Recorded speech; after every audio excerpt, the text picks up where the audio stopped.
Good morning, good afternoon, good evening. You are tuned in to the Vitamin D with Dawn Dai podcast, and I am your host, Dawn Dai, here to get you excited about your life so that you can live life on purpose and for a purpose. If this is your first time tuning in, welcome. Vitamin D, it's a pun of my name. My name is Dawn, and you get vitamin D from the sun, so I'm here to shed light into your life.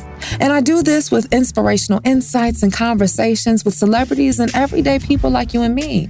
Because if you want to be better and you want to do better, then you're going to have to be able to see better. So join me on this journey of living our best lives and understanding and realizing how you are your greatest asset. I said it's another great day to be alive, ain't it though? Another day to wake up, to see what's going, to see what's happening. Another day to see yourself, see what you like and what you don't like and what you need to do better at. That's what I realized. And I'm coming with a lot of gratitude as I reflect on the week. You know, I talked about a couple of things. I talked about how I'm in a situation right now where I'm looking at food stamps, the mind fuck of the dreams. Here I am getting mail where I got Chase Sapphire and I got some from DPSS, Department of Social Security. Isn't that crazy? Because it's not like, you know, I don't know how to keep my credit up. It's just coming to the fact when you're going after your dreams. And it all boils down to making sure that I am on it, pursuing opportunities, making sure I stay on point with podcasts, with voiceovers, with everything, so I can be ready because something great is about to happen. I feel it and I'm claiming it. I want it. And I guess we all got to make sure that we are intentionally like thinking that and putting that energy out there. Like, you hear people all the time talking about, especially in LA in general, everybody always talking about the vibe. I gotta feel the vibe, which is not necessarily off-putting because when you think about a vibe, it's like a vibration of the energy and we're like a bundle source of energy, right? So just making sure I keep that vibe right. And, you know, I was editing on Premiere and I was going through a podcast episode I did. It was a check-in and it was entitled, Do You Really Want It? And I was talking about how going after your dreams, going after your ambitions of whatever it is that you say that you want out of life, really asking yourself, like, do you want it? And I had to really think about it because I came in the studio today and I was telling everybody, I was telling Jeremiah and Dr. Laura, I was like, yo, I got an addiction. And they were like, addiction? I said, no, I have an addiction like to food. Like, this is serious. And I'm not making light of the situation. I'm dead ass. Like, something is really up. And for someone like myself that can, you know, be gun-ho in my dreams and gun-ho and working out, to see an area where I have to grasp it and I got to hold on to it and really understanding the relationship. And I'm not going to just sweep this under the rug and act like it's nothing. Like, no, it's serious. Like, yo, I need to really get down to the root of that. And I guess what else made me really think about it? I was up there watching on Apple TV. There's this new, I think it's a new show. It's called Physical. Oh, child. So what really made me check it out is because it was like a glimpse of this lady. It's taking place in the 80s, 86 to be exact. Hey, this lady, she working out with her aerobics, like getting, and it was like the start of an empire. And you know me, I'm building my empire. So I make sure that anything anyone is saying, I need to pick it up. But in the flick or in the trailer, this lady, like, she's just talking about, like, I guess food is constantly talking to her in her head and how her trying to get control of her life and battling this addiction and channeling it into working out. Like, I wouldn't say, like, I don't have any voices that's saying, like, oh, you're stupid, you're fat, you're ugly, da-da-da. No, it's just like, I want the food. And it's like, Dawn, chill. So I'm going to have somebody come on the show. And I also have a lot of things I want to share when it comes down to food and how not only how it's affected me probably weight-wise, but in some other areas we're going to get deep and personal, you know? I told you, you about to learn some stuff about me.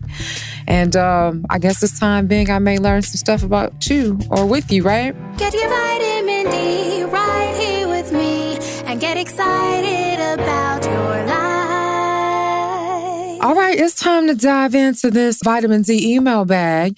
I want to thank this individual for writing in. Thank you for your courage. Thank you for deciding to seek out some support. Because I think oftentimes we go through things in life and for whatever reason, feel ashamed, embarrassed, not to want to ask another opinion. So I'm glad you did that. And I also feel honored that you feel as though my opinion matters. Here we go.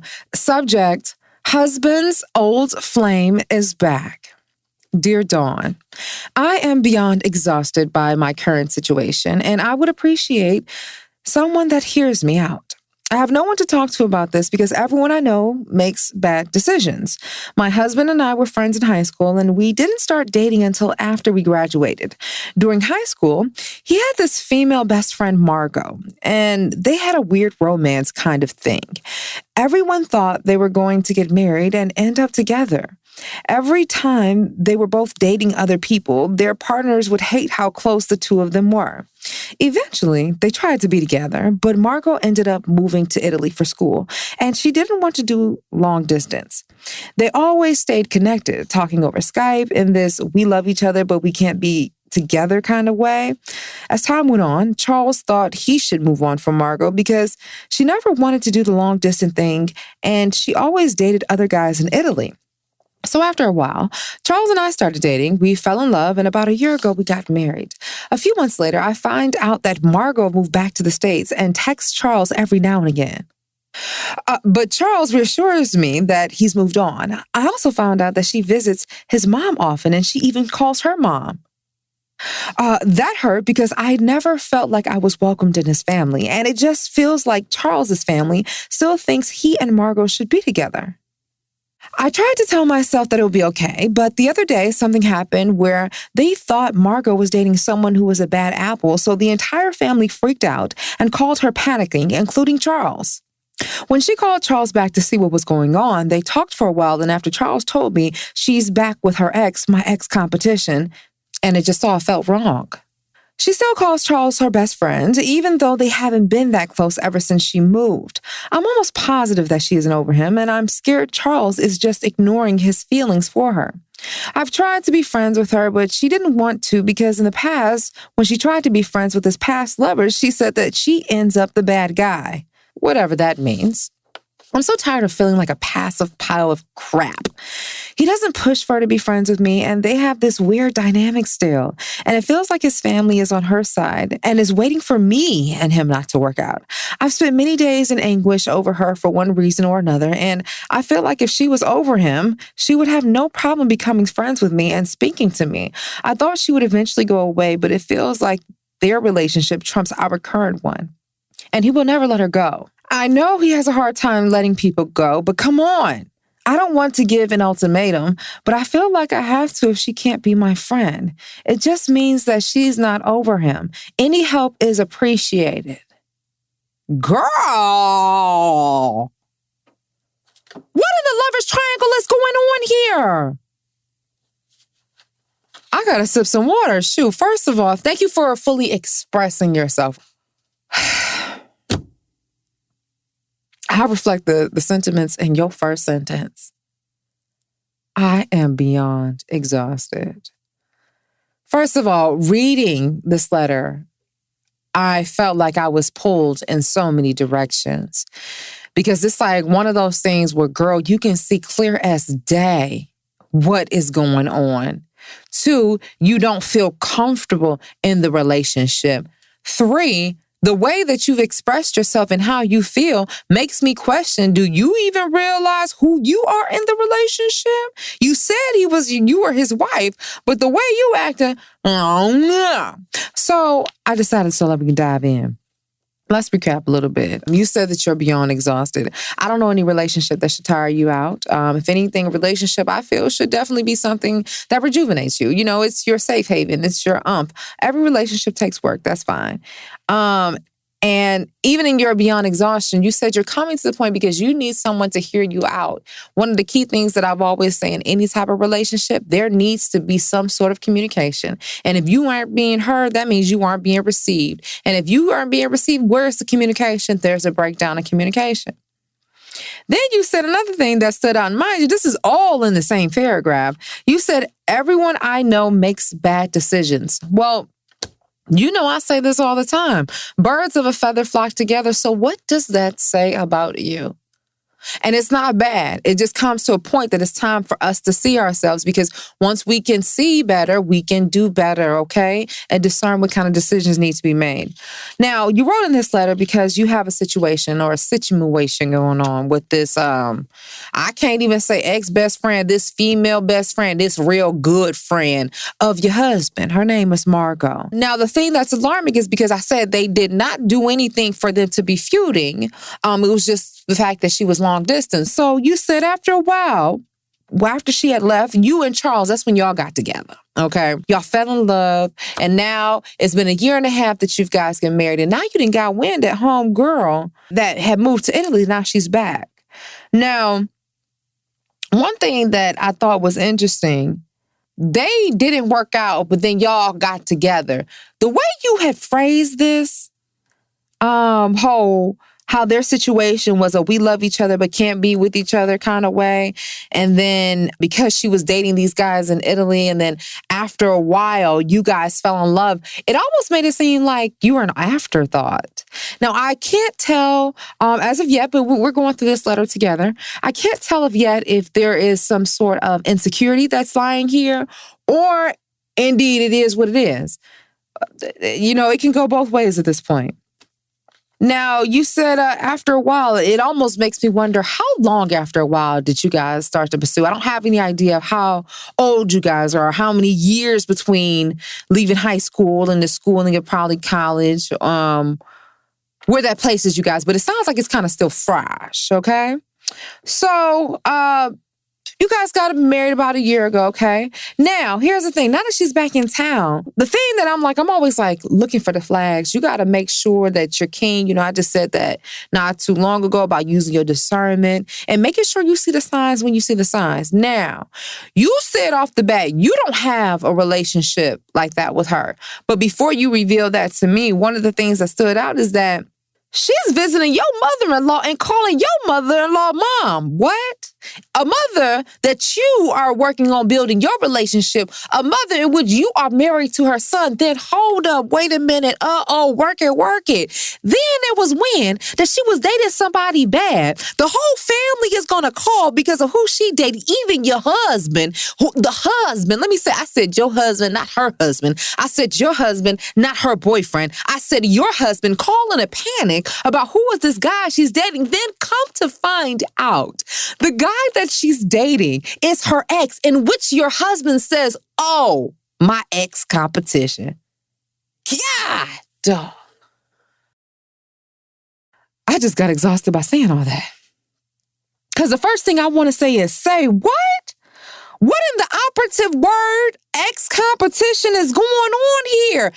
Do we have to even look at the fact of the choice of words that your husband used? Can we even look at the fact, Charles,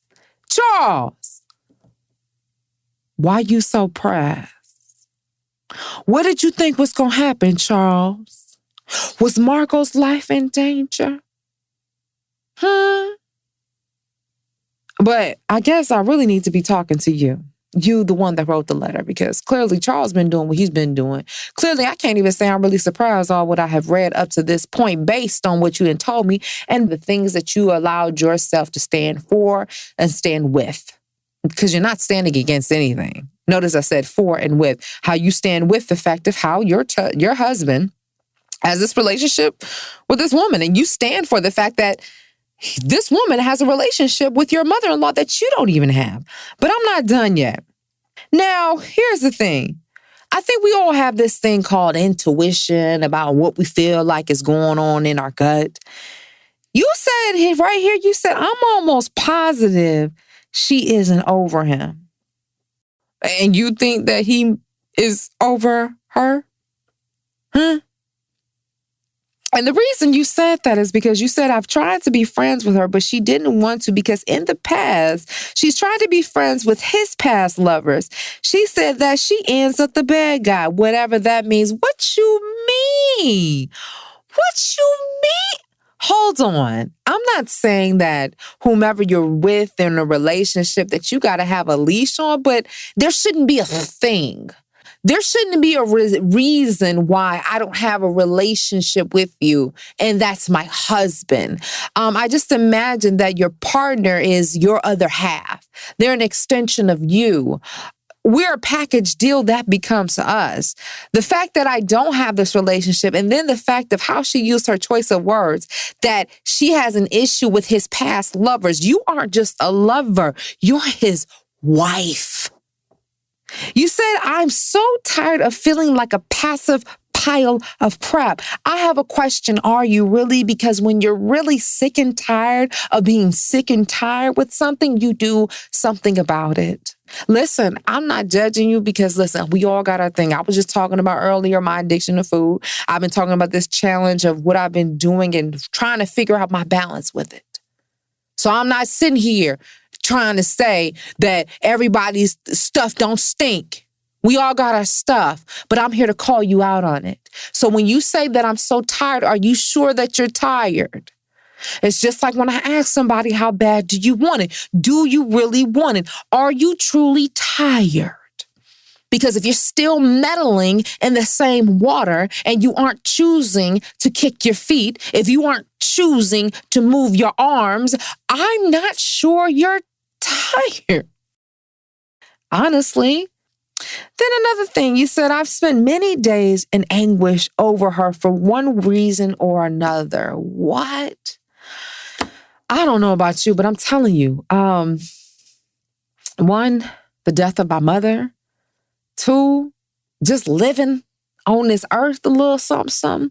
Three, seeing what we saw in 2020 and this whole COVID-19, this whole pandemic. I ain't got time to entertain anybody that's not charging my peace. You know, I was looking at this clip, in fact, earlier today. Was it last night or was it today? And Will Smith, he was talking about success. And he said how a lot of people, you know, you talk about this dream and you're going after something when you want to be successful. He was like, but the true success isn't in the process of acquiring things. Success is that peace. And even when you talk about relationship and you talk about having a successful relationship, if you are spending all of these days in anguish over her for one reason or another, where is your peace? And when do you choose your peace? I'm not trying to judge you. I'm just calling the facts out and just saying what it is for what it is. It comes to a point that you have to choose yourself, whether it be somebody like Naomi Osaka, whether it be Simone Biles, whoever it is, you have to choose your peace that works for you so that you can show up as your best self. And as of right now, I don't see, because every single moment is 1 minute when she was over across the water in Italy. Now she back in the hometown. Now she up here meddling with your mother-in-law who you working to have a relationship with and you can't have the relationship with. And here you are sleeping in the bed every day with this man who calls her current boyfriend his ex-competition that doesn't even fight for the fact for you two to be in some type of having communication or relationship with one another. What? It's so interesting that he can understand the whole competition and opposing factor when it comes to her and her relationship, but can't even understand why it's important for you guys to interact with one another so you guys know that you aren't competition. Because he claimed that you ain't got nothing to worry about, but I don't know, sis. Now, it comes to a point of when you gonna cut your lights on and when you decide to see what is in front of you and no one else can judge you and tell you how, because no one else can talk about how you live in your relationship, what y'all doing, how y'all doing, and what kind of understanding that you guys have. Because the thing is that you said off the bat, you said you don't have a situation where you can be heard because you need somebody to hear you out. So I'm almost wondering, have you taken the time to have a conversation with your husband about this, to really get in there? Because you just said right here that you would appreciate that someone can hear you out. So has he heard you? And maybe that explains why you got this letter, because have you had a chance to get it out yet? Because honestly, all you had to say was, an ex is in town, My husband is pressed to have this relationship. He doesn't care the fact that we don't have the relationship. And his mama she calls his mama mom, period. We need to get down to the bottom of it. All this other stuff, that was you letting that go off your chest. And you said something else. You said you feel like their relationship trumps your current one. And he would never let her go. And then you go on to say, I know he has a hard time letting people go. What? Come on, sis. How you supposed to be his better half and you feeling like he's putting someone before you? They say when a man finds a wife, he finds a good thing, not a second thing. A good thing. You're going to have to teach people how to treat you, but I think we're going to have to rewind this a little bit and you're going to have to work on your communication. Because I'm not sure that you're communicating effectively in this relationship. Because if you can sit quiet on this, what happens? Let's just say, for example, say if you're just like, hey, I don't want to deal with this and I'm leaving away from this relationship. What happens for the next relationship that you go into? What happens if you guys were to have children and what are you teaching them about communication? There's a breakdown here. And I think it came out perhaps in the first paragraph. Hear me out. And understand that when we talk about people hearing people out and we talk about wanting to express ourselves, not only do you have to have someone to be able to receive what you're saying, but then you also have to be the one to have something to say. And right now, I'm not sure you're doing your part in saying what it is that you need to say. There comes to a point where you're going to have to put your foot down as the woman of your house. Okay? Maybe you're going to have to lay some laws down about how things are going to operate. How you do anything is how you'll do everything. And that includes what you allow yourself to put up with. Now, you're talking about this is your happily ever after. And I say that because if you decided to marry somebody, you're looking at being with them for the rest of your life. Is this how you're going to choose to live your life? What did you say? You said that you find yourself in anguish. One way or another, dealing or thinking about this woman. The family is panicking because she in a relationship. Your husband is panicking. Not sure if she's in the right relationship. Forget about the fact that the relationship that y'all in says. It's time to wake up. But take your time with it. I think you're going to have to get to the point where you're going to have to be able to communicate and say what it is that you're not standing for. And also, what makes you feel uncomfortable about it? Because no one should feel like this. Not with somebody. You just said y'all been married for, what, a year and a half? No, you said a year ago. Come on, you're still newlyweds. What in the... I hope y'all get this together and use this a minute to communicate and express yourself and let it be known how you feel. And don't just let things go by the wayside and be okay with this, okay? Stand up for yourself, gosh doggone it. Wait, why did I say gosh doggone it? Because that's how I felt. Well, and I want to just say I appreciate you writing in and opening yourself about it. And I guess if you heard what I had to say and you got something on your mind, dealing with the relationship, your career, your dreams, perhaps any insecurities or just wants to get an ear or an extra mind or a word onto something, I want you to email me. VitaminD@DawnDaiSpeaks.com, okay? We go through the email bags and every once in a while, we try to get through one like once a month. We try to dive in there. And just read some letters and just give you whatever you want to know. And so who knows? I want to encourage you to do it, because it takes a lot of balls to just open up and just tell your business and just be like, hey, I'm easy and free, but the best wounds heal when you air them out, right? Air it out. I want to hear from you. I air out my stuff all the time and I'm step by step, day by day on this podcast, but we doing it, okay? What else news we got? Oh. Don't forget to head over to the YouTube channel. We got some great content over there at Dawn Dai Speaks.